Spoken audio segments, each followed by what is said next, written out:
But let's move on and let's go to our next guest. And he goes by the name of Christian Kemp. Big up to you, Christian. Thank you so much as well for the stickers as well that you've sent through. So big up to you.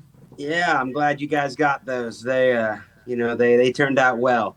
Yeah, Tottenham till they kill me. Brilliant stuff. And it's going to get stuck on the back of this laptop. Don't you worry about that. And I've got one for you as well, Sim. Oh, good. So Lovely. we've got. All right. Well, I'm glad you got them. Till they kill our stickers. So yeah, thank you very much, Christian. But tonight is a night that belongs to Hotspur Way, isn't it? Oh yeah, man. That, like you said, it's just, those 3 goals are one of the things. Whenever they score, it reminds you of why you love this game.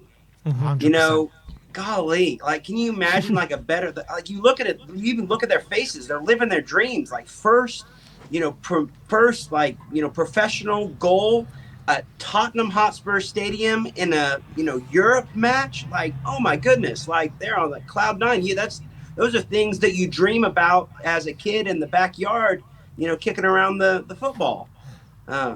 So yeah, I just like you said, like that's probably one of the best feelings I've had this season, just watching them go off. But that being said, like let's not overdo it. Like, I'm happy for them, but Elfsborg compared to Premier League, 2 very different things. But tonight I'm happy about it. Yeah, but you say that, Christian, and you're right. Obviously, the level of opposition isn't there tonight. It wasn't maybe as good as Premier League, but cast your mind back an hour ago with 20 minutes to go in the game. It's 0-0. Yeah. We're struggling in that second half, and we did really need them not just to come on and score, but save us. And there was moments in that second half, wasn't there, where Dragoshin's gone off injured. We're looking at the league table thinking, if we concede a goal here, we could be dropping out that top 8, and that means that's an extra 2 games with this squad, which we really could do without, isn't it? And so they really did step up in a big moment, didn't they? Oh yeah. And I'll say they stepped up. You know what I'm super proud of this, tonight. I mean, I whenever we scored that first one, when Scarlett scored, I looked at the guy that I was watching it with and I said, it's about time that we won a gutsy defensive, 1-0 match. It ended up being, we scored, 3 goals, but I was really proud of the pride and the hustle of the defense tonight. You look at the stats. We're like, 81% possession. We got, 11-0 shots on goal. We got 10 corners. They got 0 corners. Like, that is, that's good defense, any way you look at it. So I was happy for the youngsters. So, like, obviously we got to score, especially, with playing the type of football that the Ange likes to play. But, I thought the defense came to play tonight, and I was really pleased with, the way they played. And that kind of leads me into the other deal. I mean, we need to be careful with them, but we are a different squad whenever Mickey van de Ven is on the pitch. We are just a different team. Yeah, no, absolutely. And that was about to be my next question. It's like, it's hard to remember sometimes when you get lost in the excitement of the Hotspur Way boys scoring tonight, that Mickey van de Ven actually started the game, played 45 minutes, and bar Sonny, who had an unbelievable first half performance, Mickey van de Ven just looked like he slotted back in, calm, cool, composed, and it just seemed like he'd never been away. I mean, what a performance he put in. Oh yeah, and he played well.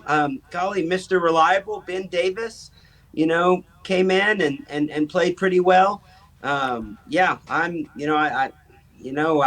need any more injuries, so I hope I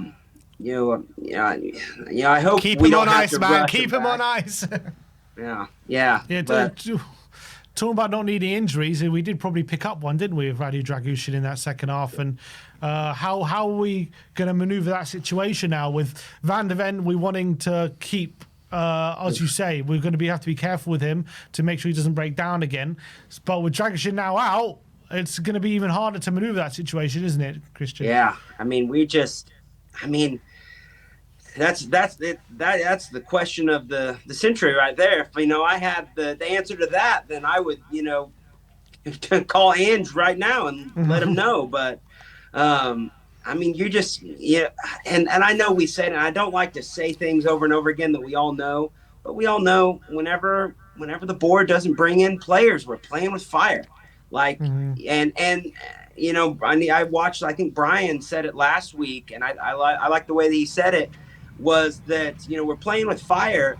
But if we think that, like, you know, I mean, you know, Nicky Van de Ven did pretty well tonight. But if we think these players that have been injured that are going to like come back and then bang, be like ready to go, like, we're kidding ourselves. It's going to take a game or so for them to get, you know, their feet under them again.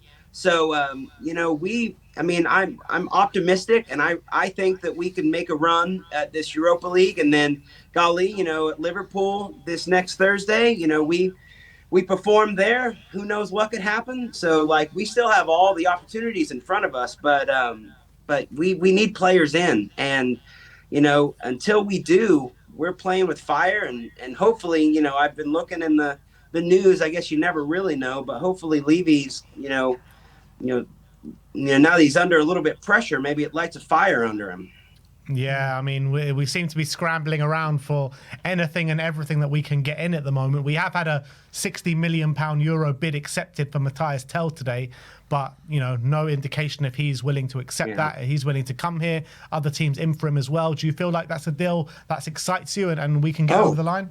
Oh, yeah. I was reading an article about it today. I mean, that's the key, is if he accepts us. But, like, I mean, I know I said maybe just I'm an optimist because I don't cheer for anyone except for Tottenham. But why wouldn't he want to come here? Because, I mean, he's going to get playing minutes. You know, we're in all the competitions. If I were him, I would want to jump in, and then, you know, who knows? Maybe he helps us, you know, in Europa League. Maybe he gets in and helps us in the FA Cup, or even, you know, Carabao. Maybe I don't know, but it excites me because, one, you know, we need an attacker, and two, he is a player. Like, he's not he's not a scrub that we would just bring in. He's a player. Yeah, absolutely. How would you like to see us manoeuvre now this next week, though? Because Brentford away on the weekend, Liverpool in a massive game in the Carabao Cup next week. You know, probably definitely our biggest game of the season so far, with the fatigue and the injuries and everything like that, and the youngsters coming on and performing today. How would you like to see us manoeuvring these next 2 weeks? I mean, we got to be strategic. There are a few players that I would for sure rest, and I think Kulusevski. I want him fresh when we play Liverpool. You know, let's see, Kulu. Who else? I mean, I'd be fine with starting some of the youngsters. You know, but I think Kulusevski, and then I'm trying to think of like who we got, and I was like, oh, he's injured. But, you know, I think Kulusevski's key, keeping him fresh. Well, Spence is fit, Sonny, and Porro, but he doesn't like to come out. You know, he likes to kind of lead the team. But yeah, I would say Kulusevski. You know, maybe sub some people in that midfield if you can.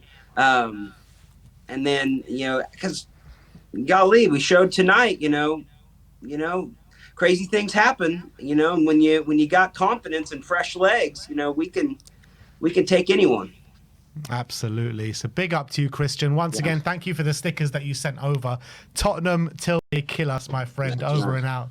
Thank you for coming on. All right. Thanks, guys. You have a good night.